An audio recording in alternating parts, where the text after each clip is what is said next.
The Nectar.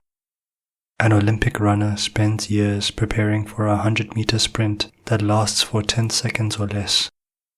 If he wins, he stands on the podium with a gold medal around him for a few minutes. Jeremy Jones spends years planning a trip to remote Himalayan peaks. He spends months traveling. He spends weeks acclimatizing. He spends days climbing, all for a ride that lasts 1 or 2 minutes. You know the old saying, what you put into it is what you get out of it. Well, it isn't true. Not quite. The real truth is, the putting into it is the getting out of it. A man becomes wealthy. He has 700 million to 12 billion in equity. He's got a few 100 million that's liquid. He doesn't count it. He never even thinks about it. It's just there. Sure, it's useful. It's handy. But his everyday life isn't much different from the one who has 30,000 in the bank. I don't mean from a moralistic or human equality standpoint. I mean from a day-to-day experience of life perspective. Allow me to share with you a concept. If you put into it today, in order to get something out of it tomorrow, you've wasted today and tomorrow. What do I mean by wasted? What I mean by wasted is that there is no nectar. The entire spirituality movement is based upon this false idea. If you do penance today, you will reap the reward someday in the future.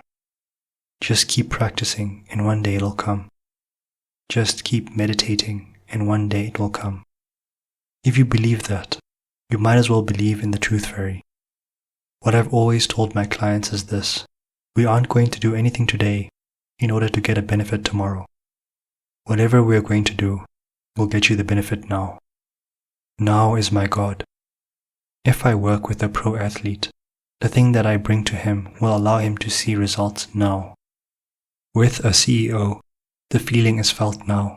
The clarity dawns now. Certainly it will mature over time. The understanding will become richer with time, but the taste and the feeling are experienced now. I don't think you'll find many who work this way, because they have bought into the idea of practice today for an eventual result. This idea is sacred in our culture, and it is a lie. Bullshit works in the future, and that future always remains far away. It somehow never arrives. The truth never works in the future. It only works now. Find the truth, and you will not have to wait for tomorrow.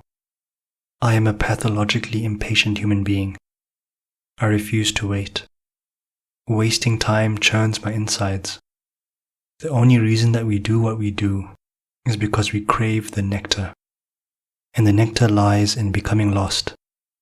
When you don't see anything else, when you don't hear anything else, you're just lost. Lost is your thing, whatever your thing happens to be. Why does it feel good to stand before thousands of people? Nectar. Why does it feel good to win? Nectar. The problem, however, is that these nectar moments last only a short while, and then one defaults to normalcy. 5 minutes, 30 minutes, 2 hours or 4. Then the show is over. The lights are taken down. The cameras are put away. The equipment van drives off. Cinderella returns to being a housemaid. Normalcy sucks. Human beings live for the stage, in one way or another. The stage in one's profession is obvious. But man also seeks the stage at home. He wants to be lost in love. He wants to be at peace with his family. Women often tell their husbands, I want us to be passionate and affectionate, the way we used to be. That's nectar. I've been getting emails for years telling me that I need to take my work to the masses. Many are very upset with me for openly shunning the masses.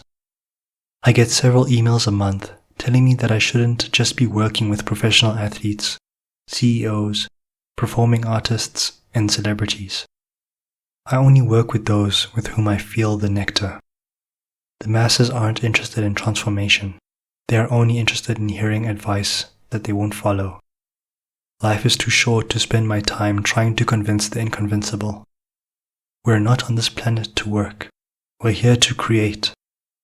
Those of you who have been with me from the beginning will remember this, as you went through it several times. The emails that you used to receive were titled Refining the List. Good, bad, or stupid, I've always wanted a small list rather than a big one. I've refined it so many times, I've lost count. I like to handpick people to be on my list. If you look closely at my subscription box on my website, it doesn't say subscribe, it says apply. I remember one person who took offense to the fact that I stopped sending him my discourses. I'll never forget it. We went back and forth for days. The only reason that I kept responding to his complaint was that I wanted him to go away, perfectly clear as to why I was doing this. I'm not saying that I have the best marketing strategy. I'm not a marketer, and I'm not an email collector. I have no $99 programs to sell. I have no capture pages, no squeeze pages, sales funnels, or buy now buttons. I'm only in it for the nectar. If I didn't have a family, I wouldn't have any need for money, and I could find my nectar in a comfortable and secluded cave at 18,000 feet in the Nepalese Himalayas. I only want to speak and work with world-class individuals because they make for the most interesting conversations. They tend to be bent toward the unusual, rare, legend, greatness, best in history type things. What do I get from that? Nectar. I lose myself in my work with clients. Truth be told, if I'm guilty of anything, it's not being quite selective enough. Every day, I learn to refine. I love to subtract, only until the essence remains. If this is the case, if what man truly seeks above all else is the nectar, then what are the implications of this? All that you want is nectar, so why not only attract the nectar? I don't like the way I said that. It's like I'm trying to talk you into it, and I don't want to talk you into anything. I'll say it this way instead. In every part of my life, I'm engineering it in such a way that I have only the nectar and no horrible normalcy. I want nectar even when I'm eating dinner. I have wasted so much of my life not knowing the things that I have now come to know. I must make up for lost time. I must find a way to be permanently lost. This is non-negotiable.